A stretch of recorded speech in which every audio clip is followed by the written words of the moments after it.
মোবাইলে ধারণ করা ভিডিওতে দেখা যায় কাপ্তাই সড়কে এভাবেই বাইক থেকে ছিটকে সড়কে পড়েছিলেন পুরাকৌশল বিভাগের ২০ ব্যাচের শিক্ষার্থী শান্ত সাহা ও ২১ ব্যাচের শিক্ষার্থী তৌফিক হোসেন। এ সময় স্থানীয় মানুষজন উদ্ধার করে তাদের চট্টগ্রাম মেডিকেল কলেজ হাসপাতালে পাঠান।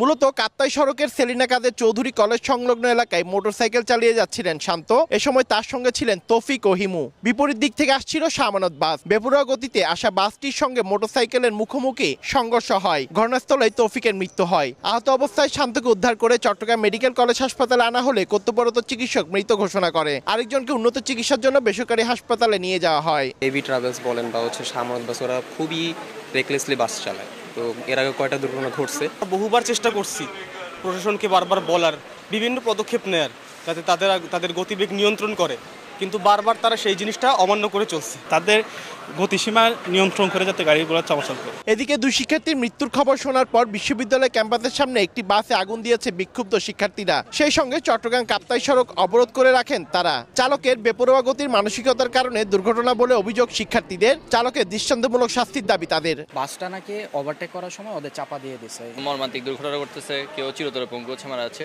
তো আসলে এটা কেন আসতেছে না? এর আগেও এই রোডে আমাদের চুয়েটের বড় ভাই থেকে আমরা হারাইছি। বিশ্ববিদ্যালয়ের খরচে আহত শিক্ষার্থীর চিকিৎসার ব্যবস্থা করা হবে বলে জানান পুরাকৌশল বিভাগের প্রধান। মারা যাওয়া দুইজনের মরদেহ গ্রামের বাড়িতে পাঠানোর ব্যবস্থা করা হচ্ছে বলেও জানান তিনি। আর বাস চালকের বিরুদ্ধে মামলা করা হবে বলেও জানান উপাচার্য।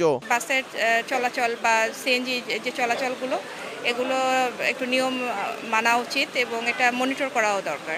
আমরা সবাই খুব ক্ষুব্ধ। পুলিশের সহযোগিতা নিয়ে আমরা মামলা করতে হলে আমরা মামলা করব এবং অন্যান্য যা যা করতে হবে সেটা আমরা করব। এ ঘটনায় বাসটিকে জব্দ করা হলেও চালককে আটক করা সম্ভব হয়নি। পার্থপ্রতিম বিশ্বাস, সময় সংবাদ, চট্টগ্রাম।